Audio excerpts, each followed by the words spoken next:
बघूया 100% बातम्या। नवनीत राणा जात प्रमाणपत्र प्रकरणी सुप्रीम कोर्टात सुनावणी पार पडली। न्यायमूर्ती JK महेश्वरी आणि संजय करोल यांच्या खंडपीठानं या प्रकरणी निकाल दिला। सुप्रीम कोर्टानं नवनीत राणांना मोठा दिलासा दिलाय।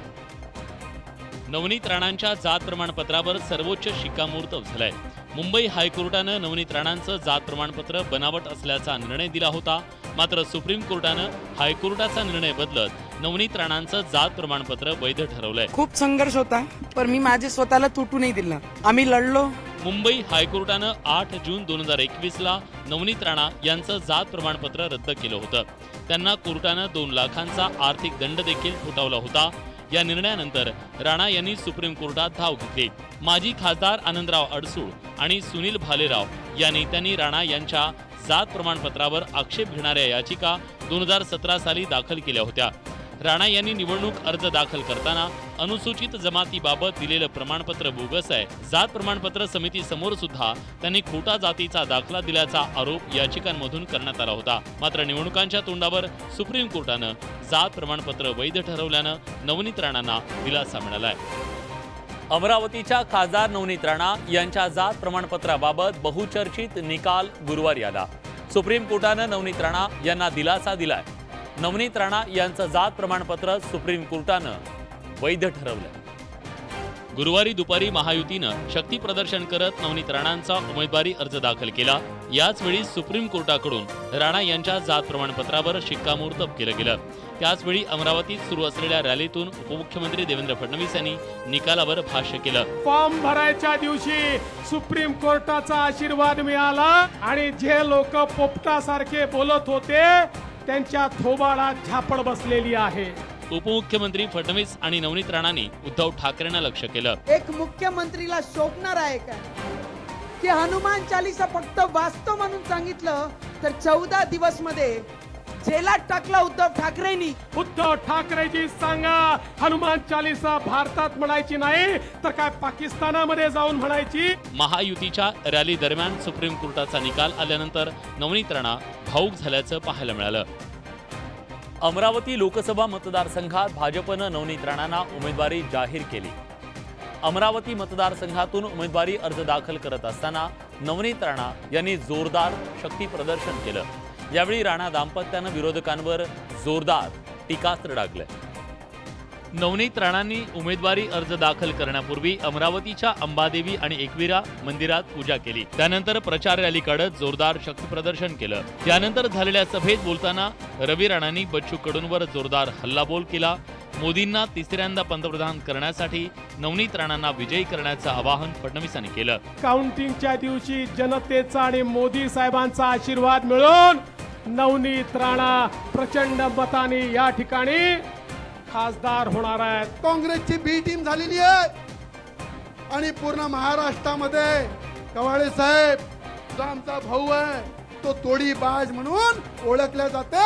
त्याला सेटलमेंट कमिशनरचे एखादं पद असेल तर द्या लागते। त्यांचा उमेदवार उभा केला पाहिजे होता। किती घाबरट आहे की पक्षाला महाआघाडीला त्यांनी आग्रह सुद्धा नाही केला की अमरावती आम्हाला पाहिजे म्हणून। शेतकरी आणि सर्वसामान्यांना न्याय देण्यासाठी काम करत असल्याचं राणा दाम्पत्यानं म्हटलंय। रामटेकमधून काँग्रेसनं रश्मी बर्वे यांना उमेदवारी जाहीर केली, मात्र खोटी कागदपत्र लावल्यामुळे रश्मी बर्वे यांचं जात प्रमाणपत्र आणि जात वैधता प्रमाणपत्र जिल्हा जात प्रमाणपत्र पडताळणी समितीनं रद्द ठरवलं। तसंच त्यामुळे बर्वे यांचा उमेदवारी अर्जही रद्द ठरवण्यात आला। या विरोधात बर्वे यांनी मुंबई उच्च न्यायालयाच्या नागपूर खंडपीठात दाद मागितली होती। गुरुवारी सकाळी हायकोर्टानं रश्मी बर्वे यांना दिलासा देत जात वैधता समितीच्या निर्णयाला अंतरिम स्थगिती दिली। मात्र निवडणूक प्रक्रिया सुरू झाली असल्यानं अर्ज बाद केल्याप्रकरणी कोर्टानं कुठलाही दिलासा द्यायला नकार दिला। रश्मी बर्वे मॅडम जर इंटरेस्टेड असले की त्यांना कॉन्टेस्ट करायचे आहे, त्यांच्यावर अन्याय झालेला आहे, तर आम्ही सुप्रीम कोर्टामध्ये सुद्धा जाऊ शकतो। या प्रकरणी नागपूर खंडपीठात पुढील सुनावणी 22 एप्रिलला होईल।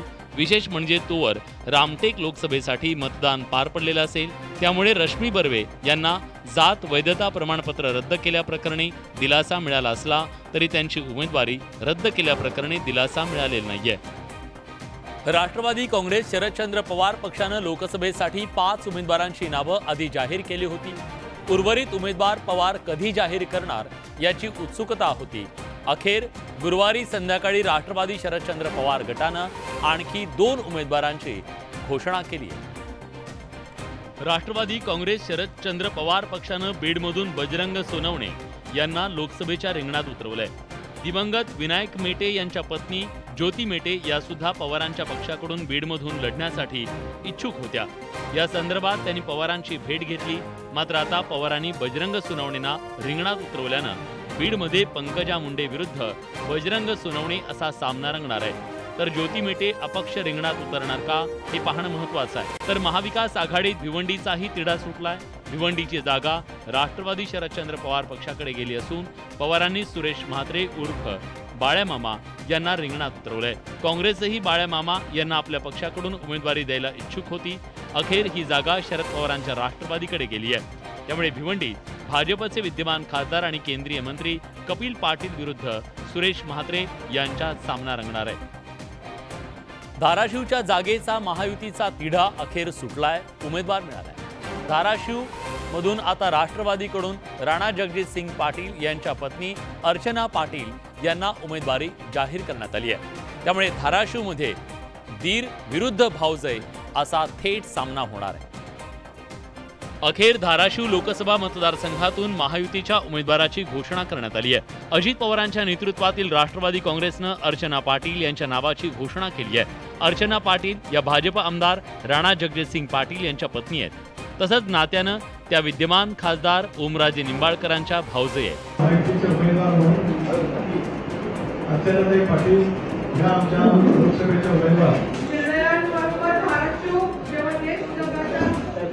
तिसऱ्या अर्थव्यवस्थेला महाराष्ट्र मागे न राहता त्याचा विकास करण्यासाठी मी कुठेतरी इन्स्ट्रुमेंट होणारी याचा मला अभिमान कौतुक वाटतं। खरं तर अजित पवारांनी राणा जगजितसिंग पाटील यांना लोकसभा लढवण्यासाठी गळ घातली होती, पण राणा जगजितसिंग पाटील यांनी लोकसभा लढायला नकार दिला। कारण गेल्या लोकसभा निवडणुकीत शिवसेनेच्या ओमराजे निंबाळकरांनी राणा जगजितसिंग पाटील यांना पराभूत केलं होतं।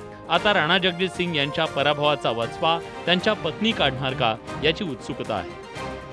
शिंदेच्या शिवसेनेच्या एकापाठोपाठ 4 खासदारांचे तिकीट कापले गेली। आता आणखी 3 खासदारांच्या उमेदवारीवर टांगती तलवार आहे। या सर्वाधिक मोठा फटका यावेळी 5 वेळा खासदार राहिलेल्या भावना गवळी यांना बसला। यवतमाळ वाशिम लोकसभा मतदारसंघात भावना गवळी यांच्याऐवजी शिवसेनेनं राजेश्री पाटील यांना उमेदवारी बहाल केली। शिंदेच्या शिवसेनेच्या खासदार भावना गवळी यांचं तिकीट अखेर कापलं गेलंय। भावना गवळींना उमेदवारी नाकारत शिवसेनेनं हिंगोलीचे खासदार हेमंत पाटील यांच्या पत्नी राजेश्री पाटील यांना यवतमाळ वाशिम लोकसभेची उमेदवारी दिली आहे।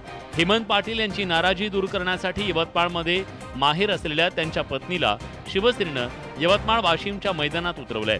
हेमंत पाटील आता ताई खासदार होतील, तुम्ही खासदार 2-2 खासदार। अरे एका महिन्यापुरता पुढे आम्ही एक्सटेंड करणार ना। शिवसेना प्रमुख आणि उद्धवजी हे नेतृत्व करताना कधी भारतीय जनता पार्टीची हिंमत नाही झाली की तुमचा उमेदवार हा असावा। एक व्यक्ती तर अशी की 5 वेळा खासदार बनवलं आणि त्यांना काल 9 की 10 तास थांबून देखील तिकीट मिळालं नाही। दुसरे आहेत दुसऱ्या एका मतदारसंघाच्या तिथे देखील तिकीट मिळालं नाही। आता भावना गवळी नेमक्या काय भूमिका घेतात यावर यवतमाळ वाशिममध्ये महायुतीच्या उमेदवार राजेश्री पाटलांचं भवितव्य अवलंबून असणार आहे। लोकसभा निवडणुकांच्या रणधुमाळीला आता खऱ्या अर्थानं सुरुवात झाली आहे। काही उमेदवार आणि काही मतदारसंघांवर तोडगा निघाल्यानंतर सत्ताधारी आणि विरोधकांनी एकमेकांच्या विरोधातील दारुगोळा वापरायला सुरुवात केली आहे। या रणसंग्रामात आता तीव्र शाब्दिक हल्ले सुरू झाले। शिंदेच्या शिवसेनेला काही उमेदवारांची तिकीट कापावी लागली तर काही जागा मित्रपक्षांना सोडाव्या लागल्या। यावरून ठाकरे गटाचे खासदार संजय राऊत यांनी मुख्यमंत्री एकनाथ शिंदेंवर निशाणा साधलाय।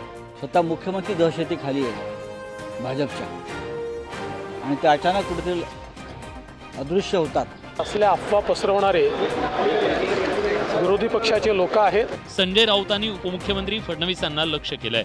तमाशातले जे नाचे असतात त्यांच्यावरती फार बोलण्यात अर्थ नसतो। काँग्रेसच्या कोट्यावर नाचणाऱ्या बाजारू दलालांनी दुसऱ्यांना नाच्या बोलू नये। श्रीकांत शिंदेंना उमेदवारी जाहीर झाली नसल्यानेही राऊतांनी टोला लगावला। बच्चम जे आहेत बच्चा है, स्वतःची उमेदवारी जाहीर करा हिम्मत असेल तर. अब दिल्ली बहुत दूर आहे. लोकसभेच्या रणसंग्रामात आरोप प्रत्यारोपांची ही लढाई आणखी तीव्र होण्याचे संकेत मिळत आहेत. लोकसभा निवडणुका अवघ्या काही दिवसांवर येऊन ठेपलेल्या असताना महायुतीमधील जागा वाटपाचा तिढा धुसफूस पूर्णपणे थांबलेली नाही. भाजपनं अनेक जागांवर त्यांचे उमेदवार जाहीर केले.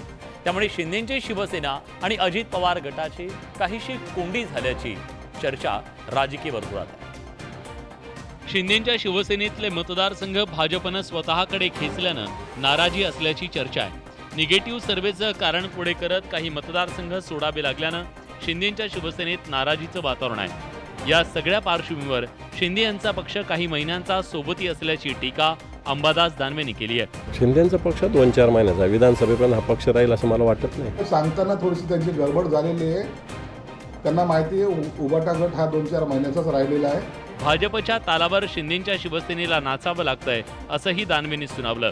भारतीय जनता पार्टी यांनी जे शिंदे आहेत आणि पवार आहेत यांना ताटाखालचं मांजर असंच ठेवलेलं आहे. तुमच्या या बालिशपणाच्या वक्तव्यामुळे त्या पक्षाचा सत्यानाश झालेला आहे. लोकसभा निवडणुकीमध्ये शिंदेंच्या दोन्ही गटात वार पलटवार सुरू झाल्याचं दिसतंय.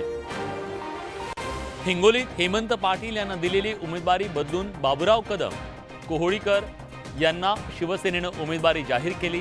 त्यानंतर आज बाबूराव कदम कोहळीकर यांनी हिंगोलीतून उमेदवारी अर्ज आपला दाखल केला. उमेदवारी अर्ज दाखल करताना शिवसेनेनं जोरदार शक्ती प्रदर्शन केलं. हिंगोलीत बाबूराव कदम कोहळीकर यांचा उमेदवारी अर्ज दाखल करण्यापूर्वी काढण्यात आलेल्या रोड शो मध्ये मुख्यमंत्री एकनाथ शिंदे सहभागी झाले. सर्वसामान्य कार्यकर्त्याला उमेदवारी दिल्याचं सांगत मुख्यमंत्र्यांनी उद्धव ठाकरेंना टोला लगावला. तो कसं प्रचार करणार, त्याच्याकडे किती पैसे आहेत. अरे मी बोललो त्याची जबाबदारी मी घेतो, काय काळजी करू नका. पंतप्रधान मोदींकडे विकासाचं विजन असून विरोधकांचं ते विजन नसल्याची टीका मुख्यमंत्र्यांनी केली आहे. कमिशन आणि करप्शन मध्ये त्या काँग्रेसच्या मांडीला मांडी लावून जे उभाटा बसलेत त्यांच्याकडून काय अपेक्षा करणार. त्यांच्याकडे अजेंडा पण नाही, स्वतःचा झेंडा पण नाही. बाबूराव कदम कोहळीकर विजयी होणारच असा विश्वास मुख्यमंत्र्यांनी व्यक्त केलाय. घर की रोटी खाएंगे और बाबूराव को चुनकर लाएंगे. महायुतीमुळे विरोधकांच्या पायाखालची जमीन सरकल्याचा दावा मुख्यमंत्र्यांनी केलाय. गेल्या काही दिवसांपासून महाविकास आघाडीमध्ये सांगलीच्या जागेवरून कुस्ती सुरू आहे. उद्धव ठाकरेंनी सांगलीतून डबल महाराष्ट्र केसरी चंद्रहार पाटील यांना लोकसभेच्या रिंगणात उतरवलं. मात्र काँग्रेस आमदार विश्वजित कदम यांच्यासह स्थानिक आणि राज्य पातळीवरील काही नेत्यांनी यावर तीव्र आक्षेप नोंदवलाय. बुधवारी विश्वजित कदम यांनी माजी मुख्यमंत्री उद्धव ठाकरे यांना विनंती केली. उद्धव ठाकरेंनी सांगलीच्या जागेबाबत विचार करावा अशी विनंती कदमांनी केली. मात्र त्यानंतरही ठाकरे गटानं सांगलीवरचा हट्ट कायम ठेवलाय. शिवसेना पक्ष प्रमुख उद्धव ठाकरे यांनी उमेदवारच जाहीर केला सांगलीत. त्याच्यामुळे तिथे एखादी काही वेगळी भूमिका घेऊन मागे घेतला जाईल उमेदवार ही शक्यता अजिबात नाही. मैं उनसे भी ज्यादा हट बोल सकता हूं, लेकिन मैं कांग्रेस हूं. सांगलीच्या जागेसंदर्भात नव्यानं तोडगा काढल्याचा दावा राऊतांनी केलाय. अर्थात काल चर्चा थोडीफार झाली की यातून आता काय मार्ग काढायचे, त्यातून मार्ग निघाले नाही. या तिन्ही जागेवर चर्चा होईल आणि चर्चेतून मार्ग काढला जाईल. सांगलीत प्रचाराची रणनीती राऊतांनी सांगितली. पूर्ण सांगली प्रत्येक विधानसभा मतदारसंघात जाणार आहे. शिवसेनेचे कार्यकर्ते तर आहेच, पण महाविकास आघाडीच्या सर्व प्रमुख नेत्यांना मी भेटणार आहे. या आक्रमक भूमिकेनं सांगलीच्या जागेवरून काँग्रेस आणि ठाकरे गटात संघर्षाची चिन्ह निर्माण झाली आहेत. विदर्भ आणि मराठवाड्यातील 9 मतदारसंघात येत्या 26 एप्रिलला दुसऱ्या टप्प्याचं मतदान होणार आहे. या दुसऱ्या टप्प्यासाठी उमेदवारी अर्ज दाखल करण्याचा आजचा शेवटचा दिवस होता. या 9 मतदारसंघातील उमेदवारांना शक्ती प्रदर्शन करत उमेदवारी अर्ज दाखल केला.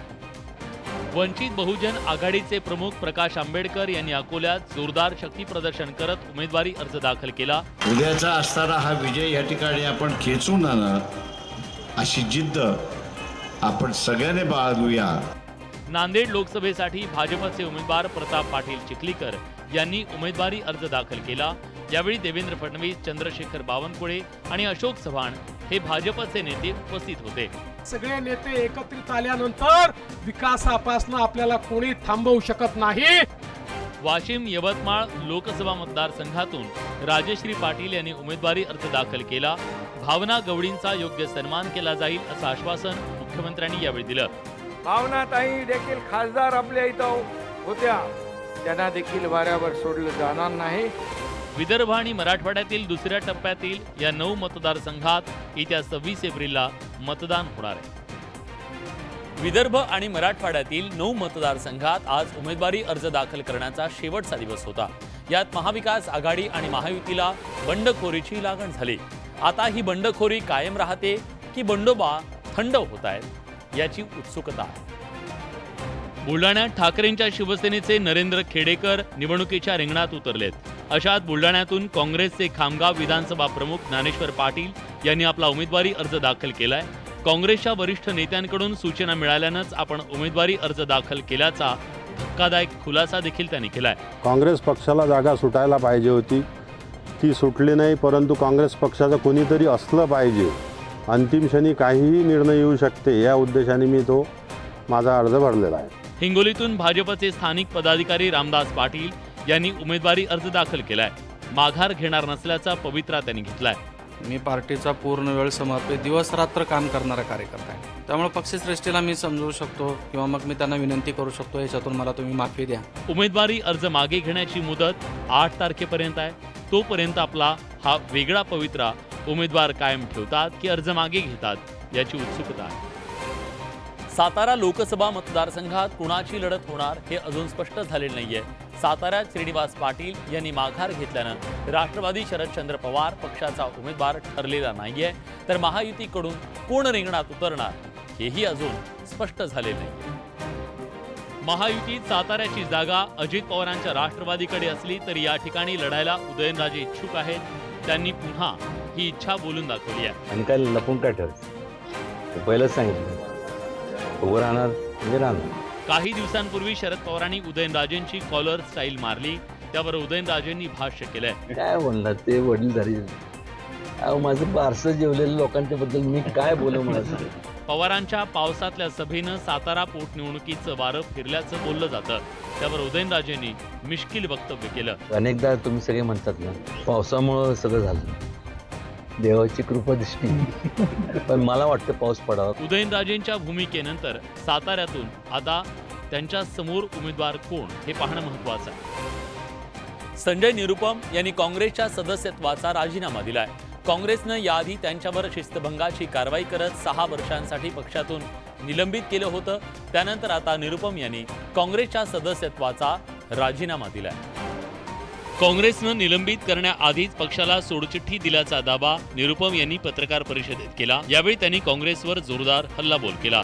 कांग्रेस पार्टी बिखरी हुई पार्टी, समय कांग्रेस पार्टी में 5 पावर सेंटर्स हैं। मवियावरही निरुपम यांनी घणाघाती टीका केली। तो 3 लॉस मेकिंग यूनिट का मर्जर हुआ, आज जो कंपनी बनती है वो भी लॉस मेकिंग होती है। अमोल कीर्तिकरांच्या उमेदवारीवरून निरुपम यांनी कांग्रेससह ठाकरे गटावर निशाणा साधला। भ्रष्टाचार अगर आपका इतना बड़ा मुद्दा है, इस व्यक्ति के ऊपर खिचड़ी चोरी का आरोप है, आप किस मुंह से उम्मीदवार बना। काँग्रेस ठाकरे गटापुढे सरेंडर झाल्याची टीका करत निरुपम यांनी नाना पटोलेंना लक्ष्य केलंय। महाराष्ट्राचे प्रमुख आहात आणि एवढा अहंकार ओसाडलेली गावाची पाटीलकी चालवता तुम्ही। उत्तर पश्चिम मतदारसंघातून निवडणूक लढवण्याचा निर्धार निरुपम यांनी केलाय। चुनाव लढूंगा और इस बार जीतूंगा और यहीं से लढूंगा, यहीं से जीतूंगा। लवकरच राजकीय भूमिका स्पष्ट करणार असल्याचं निरुपम यांनी म्हटलंय।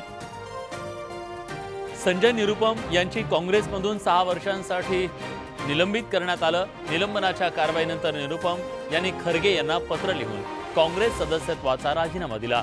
मात्र संजय निरुपम पुढील राजकीय भूमिका काय घेणार हे अजून स्पष्ट झाले नाहीये। खुद्द निरुपम यांनी याबाबतचे पत्ते गुलदस्त्यात ठेवलेत। उत्तर पश्चिम मुंबई मतदारसंघातून निवडणूक लढवणार आणि जिंकणार असा निर्धार त्यांनी केलाय। त्यामुळे ते शिंदेच्या शिवसेनेत किंवा भाजपमध्ये प्रवेश करतील अशी चर्चा रंगली आहे। मात्र निरुपम यांच्यावर भाजपचे नेते मोहित कंबोज यांनी जोरदार टीका केली आहे। निरुपम यांना पक्षात घेऊ नये अशी आक्रमक भूमिका कंबोज यांनी घेतली है। कांग्रेस ने अपना कचरा संजय निरुपम को रोड पे फेंका है, तो इस कचरे को मेरी दरख्वास्त रहेगी कि डंपिंग ग्राउंड में डालिए, अपने पार्टी में अपने घर पे लाने की जरूरत नहीं है। माझे जुने मित्र आहेत आणि जे काही आहे आमच्यामध्ये आम्ही सॉल्व्ह करून घेणार। मुंबईमध्ये शिवसेनेसमोर किंवा महाविकास आघाडीसमोर कोणताही बंडखोर किंवा गद्दार टिकणार नाही. या वक्तव्यामुळे निरुपम आगामी काळात भाजपचा झेंडा हाती घेणार असल्याची जोरदार चर्चा रंगली आहे. राज्यात बारामतीच्या नंतर शिरूरच्या लढतीकडे सगळ्यांचं लक्ष आहे. शिरूरमध्ये विद्यमान खासदार डॉक्टर अमोल कोल्हे यांच्या विरोधात अजित पवारांच्या राष्ट्रवादीचे शिवाजीराव आढळराव पाटील रिंगणात उतरले. या उमेदवारीसाठी आढळरावांनी काही दिवसांपूर्वी शिंदेंच्या शिवसेनेतून राष्ट्रवादी काँग्रेसमध्ये प्रवेश केला. उमेदवारी फिक्स झाल्यानंतर शिरूरमधील दोन्ही उमेदवारांनी प्रचाराला सुरुवात केली आहे. दोन्ही उमेदवार एकमेकांना डिवचण्याची एकही संधी सोडत नाहीयेत. त्यामुळे कोल्हे विरुद्ध आढळराव असा कलगीतुरा पाहायला मिळतोय. आता आढळरावांनी कोल्हे यांचा ड्रीम प्रोजेक्ट असलेल्या इंद्रायणी मेडिसिटीहून डिवचलंय. इंद्रायणी मेडिसिटी हे लोकांना चंदेरी स्वप्न दाखवण्याचं काम गेल्या 5 वर्षापासून चालू आहे. मला वाटतं की याला पाठिंबा देण्याऐवजी जर असं पोटात मळमळत असेल त्यांना एवढंच म्हणेन की गेट वेल सून. या आरोप प्रत्यारोपांमुळे शिरूरच्या रणमैदानात राजकीय युद्ध चांगलंच तापलंय. सोन्याचे दर दिवशी नवनवा उच्चांक गाठत आहेत. सोनं सध्या 69,000च्या घरात असून 1 तोळ सोनं GSTसह 71,482 रुपयांवर जाऊन पोहोचलंय. लग्नसराईतच सोन्याच्या दरात झालेल्या प्रचंड दरवाढीनं या सगळ्याचा परिणाम सर्वसामान्यांवर झालेला आहे. सोनं कसं खरेदी करायचं हा सवाल. सोन्याच्या दरात दिवसागणिक वाढ होतीये. मंगळवारी सोन्याचा दर विना GST 68,700 रुपयांवर होता. बुधवारी सोन्याच्या दरात 700 रुपयांची वाढ होऊन सोनं विना GSTसह 69,400 वर पोहोचलं. बुधवारी GSTसह सोनं प्रतितोळा 71,482 वर पोहोचलंय. सोन्याच्या गुंतवणुकीत मोठा परतावा मिळत असल्यानं गुंतवणूकदार सोनं चांदी खरेदीकडे वळली आहेत. त्यामुळे सोन्याच्या दरात वाढ झाल्याचं सराफ व्यावसायिक सांगतायत. ऐन लग्न सराईत आणि गुढीपाडव्याच्या पूर्वी सोन्याच्या दरात वाढ होत असल्यानं सोनं खरेदी करणाऱ्या ग्राहकांना याची झळ बसतीये. तर या होत्या दिवसभरातल्या सर्व महत्त्वाच्या बातम्या, 100% बातम्या. आमचं हे ब्रेथलेस आणि ब्रेकलेस बुलेटिन तुम्हाला कसं वाटतंय जरूर कळवा. बुलेटिनमध्ये आपण इथेच थांबतोय. ताज्या घडामोडींसाठी बघत रहा न्यूज 18 लोकमत.